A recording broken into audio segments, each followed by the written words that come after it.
আমার সাইদ বাদশাহ, আমার নাম শুনে বাঘে মহিষে গাড়ে পানি খায়। আমারই ভয়ে এই রাজ্য ছেড়ে প্রজা সাধারণ অন্য রাজ্যে চলে যাচ্ছে। আরেকজন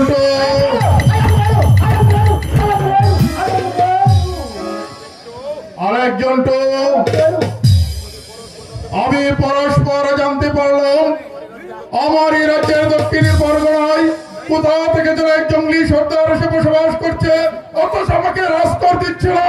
এর কারণ কি?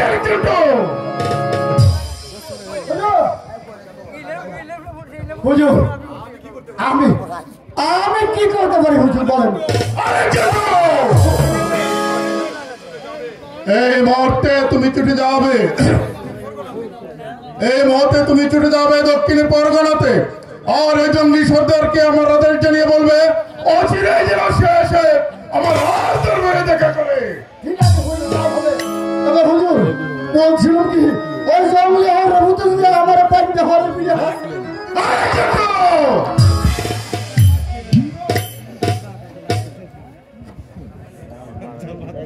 আব্বা হুজুর। কি মামনি,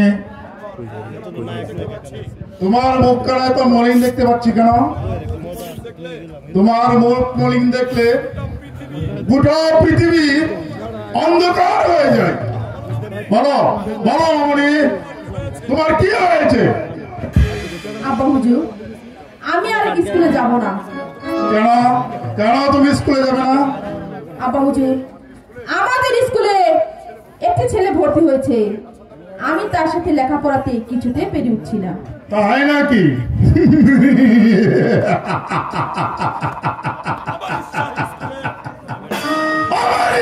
স্কুলে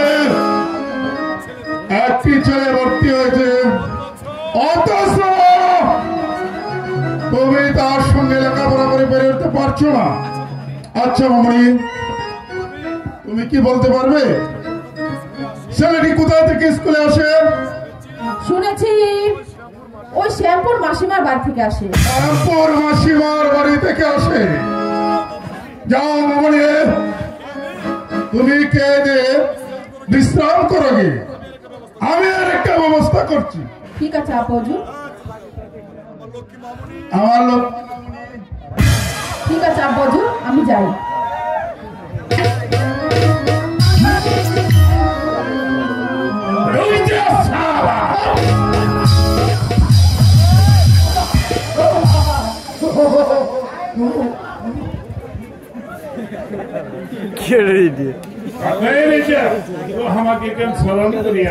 জঙ্গলি সর্দার, তুমি আমার রাজ্যের দক্ষিণে পরগনায় বসবাস করছো, অথচ আমাকে রাজকর দিচ্ছ না।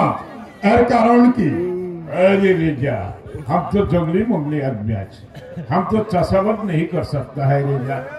हम ही तुहके कोठी की कर देवे, तू मुझे माफ कर दे रेजा। माफ करो?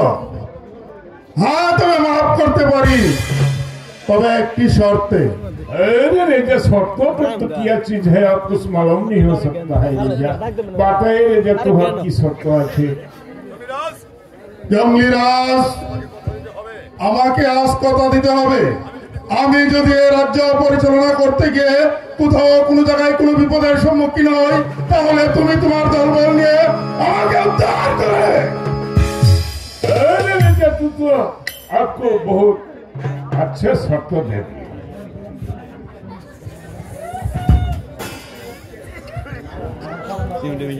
लेकिन हमारो एक शर्त आज है। और की शर्त? सुनिए ले मेरा शर्त, सुनिए ले रेजा। तू जितना दिन का पर यहाँ मुल्क से सिंहासन का पर रहेगा, जितना दिन का पर तू बेइज्जती कर सकता है। यहाँ मुल्क से छवल तुहके माफ कर दे, हम तुहके माफ नहीं कर सकता है रेजा। ये मेरा बाप है साला।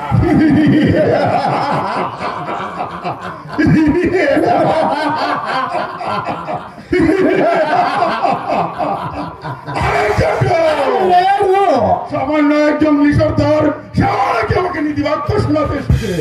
যার একজন তো এই মুহূর্তে বাইজি রাখো, চূড়ার পত্র নিয়ে এসো। ঠিক আছে হুজুর, আমি এখনই চলে যাচ্ছি। কোথায় হে বাইজিগণ, এক পা দু পা করে এগিয়ে এসো। এই তো হুজুর, ইরানি বস্ত্রাই গোলা। নাচো নাচো নাচো ভাইজান।